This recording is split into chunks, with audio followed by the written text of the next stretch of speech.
अस्सलाम वालेकुम। ये स्किल्स आपको नेसेसरली अपनी लाइफ के अंदर सीखने चाहिए। ये स्किल्स कौन से स्किल्स हैं? आप पढ़े लिखे हैं तो भी ये स्किल्स आपकी ज़िंदगी में होने चाहिए। आप अनपढ़ हैं तो भी ये स्किल्स आपकी ज़िंदगी में होने चाहिए। पढ़े लिखे को भी इनकी ज़रूरत है। जो अनपढ़ है अगर उसके पास भी ये स्किल्स होते हैं तो वो अनपढ़ नहीं कहलाएगा। वो बहुत सारी प्रॉब्लम सॉल्विंग्स के अंदर, बहुत सारे इश्यूज़ के अंदर अपने आप को एक पढ़ा लिखा पर्सन साबित करवा सकता है। ये स्किल क्या है? नंबर 1 पे जो मैं आपको स्किल गिनवाने जा रहा हूँ उसमें से जो सबसे पहला स्किल है वो कम्युनिकेशन स्किल है। आपको लोगों के साथ बात करनी आनी चाहिए। लोगों के इमोशंस को समझना आना चाहिए कि वो जो हमसे बात कर रहा है वो किस टोन में बात कर रहा है, किस लहजे में बात कर रहा है। आप उसके अल्फाज से जज करें कि इस टाइम वो किस कंडीशन में है, परेशानी में है, खुशी में है या एक्साइटेड है। तो ये कम्युनिकेशन स्किल आपके पास होना चाहिए। नंबर 2 पे प्रॉब्लम सॉल्विंग स्किल।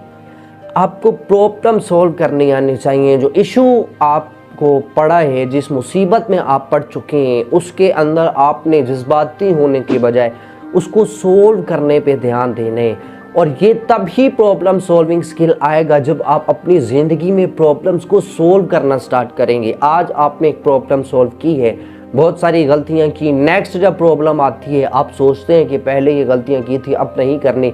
जिस तरह आप प्रॉब्लम्स को सॉल्व करते जाते हैं आपका ये स्किल इम्प्रूव होता जाता है। लेकिन वो इंसान जिसने कभी किसी प्रॉब्लम को सॉल्व नहीं किया, अपने आप को जज्बाती बना कि मुझसे नहीं होने वाला, नुकसान हो गया तो हो गया, बस गया तो गया, ऐसा इंसान कभी भी प्रॉब्लम सॉल्विंग स्किल को सीख नहीं सकता। आप मुसीबतों को चाहे बड़ी हैं चाहे छोटी हैं सोल्व करना स्टार्ट करेंगे तो आपके पास ये स्किल जो है वो मज़ीद जो है वो बेहतर होता जाएगा। नंबर 3 पे इमोशनल इंटेलिजेंस अवेयरनेस। आपको अपने इमोशंस के बारे में पता होना चाहिए, इमोशंस पे कंट्रोल होना चाहिए। गुस्से की हालत में आपने जज्बाती हो कि उल्टे सीधे अल्फाज नहीं निकालने, बल्कि आपको इस काबिल होना चाहिए कि गुस्से में जब आप इमोशनल हो चुके हैं, गुस्से की हालत में जब आप मुकम्मल तौर पे आग बन चुके हैं, आपको पता होना चाहिए कि इस हालत के अंदर मुझे कैसे कंट्रोल करने हैं अपने आप पे, अपने इन इमोशंस पे। गुस्से के इमोशंस हैं या आप मुकम्मल तौर पे बिल्कुल दुखी हो चुके हैं, आपको लग रहा है कि हर चीज़ जो है वो मुकम्मल तौर पे नीचे गिर चुकी है, मुसीबतों में फंस चुका हूँ, तो इन इमोशंस में आपको अपने बारे में पता होना चाहिए कि मेरे पास पावर कितनी है। इन इमोशंस को कंट्रोल करने के लिए मुझे क्या करना है, कैसे मैं अपने इस गुस्से पे काबू पा सकता हूँ।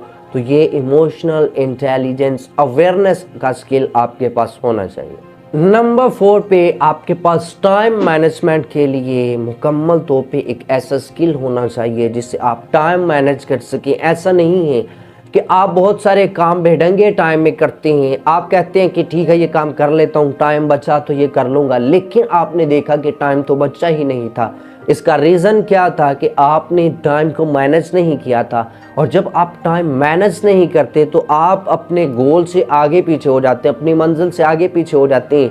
क्योंकि टाइम को जब आप मैनेज कर लेंगे, अपनी मंजिल के तरफ जाते हुए रास्ते को डिवाइड कर लेंगे कि इतने टाइम में यहाँ पे पहुँचना है, इतने टाइम में इतना काम करना है, उतने टाइम में फिर आगे वाला काम करने। जब आपने ये टाइम सेट किया होगा, आपके पास क्लियर गोल होगा, क्लियर टाइम होगा कि कितने टाइम में मैंने ये काम करने हैं, आप चलते चलते अपनी गोल तक पहुँच जाएंगे। लेकिन टाइम मैनेज नहीं किया तो हो सकता है एक काम पे आप घंटा लगा दें, 2 घंटे लगा दें, क्योंकि आपको पता ही नहीं है कि जो काम आप करने वाले हैं वो कितने टाइम में पूरा होना है। हो सकता है कि 1 साल में आपको मंजिल तक पहुंचना है, लेकिन अभी 1 साल गुजरे, आप रास्ते के आधे में, रास्ते की हाफ में, आधे रास्ते में पहुंचे। तो टाइम मैनेज करना आपके लिए बहुत ज़रूरी है।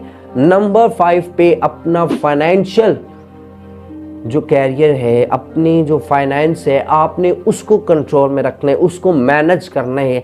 कि आपके पास सैलरी आती है या आप किसी और सोर्स से पैसे कमाते हैं तो आपने एक मंथ के लिए उसको मैनेज करना है कि डेली मैं कितना खर्चा करूंगा, डेली मैं कैसे लेके चलूंगा इस पैसों को, तो मेरा महीना गुजर जाएगा। क्या मैंने इन पैसों में से कुछ पैसे सेव भी करने हैं जो आने वाले किसी वक्त में मेरे काम आ सकते हैं। तो इस चीज़ को मैनेज करें, आपकी तनख्वाह महीना गुजरने से पहले ख़त्म नहीं हो जाएगी, बल्कि चूंकि आप इसको मैनेज कर चुके हैं, आपने मुकम्मल तौर पर रूटीन बना ली है कि डेली इतना खर्चा करूँगा, इतनी सेविंग करूँगा, तो आप इजीली उसको पूरे महीने में सर्व कर सकते हैं, पूरे महीने में खर्च कर सकते हैं। आपको जो भी प्रॉब्लम पड़ी है उस प्रॉब्लम के अंदर जज्बाती नहीं होना, आपने अपने आप को जज्बाती होने से बचाना है। जज्बाती हो के आप परेशान हो रहे हैं, मैं नहीं कर सकता, ये हो जाएगा, मर जाऊंगा मैं, ये हो जाऊंगा, इस तरह की चीज़ों से नहीं, आपने मसले को हल करना। और इस तरह की चीज़ों से मसला हल नहीं होता बल्कि और बिगाड़ पैदा होते हैं। आप जज्बाती हो जाएंगे, जज्बात में जल्दबाजी में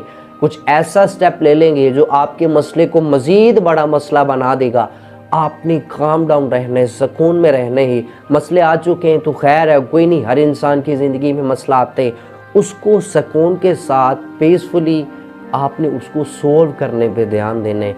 और नंबर 7 पे सेल्फ डिसिप्लिन है। इन सारी चीज़ों में अगर आपने डिसिप्लिन बना लिया कि किस चीज़ को कैसे, कितने टाइम में, किस तरह, किस तरीके से आपने करना है, कंसिस्टेंसी के साथ करना है, तो आपकी ज़िंदगी एक नाकामी की ज़िंदगी से निकल के कामयाबी की तरफ ज़िंदगी आ सकती है, अंधेरों से निकल के रोशनी की तरफ आ जाती है। तो आप अनपढ़ हैं या पढ़े लिखे हैं, आपके पास ये सारे के सारे स्किल होने चाहिए। अल्लाह हाफ़िज़।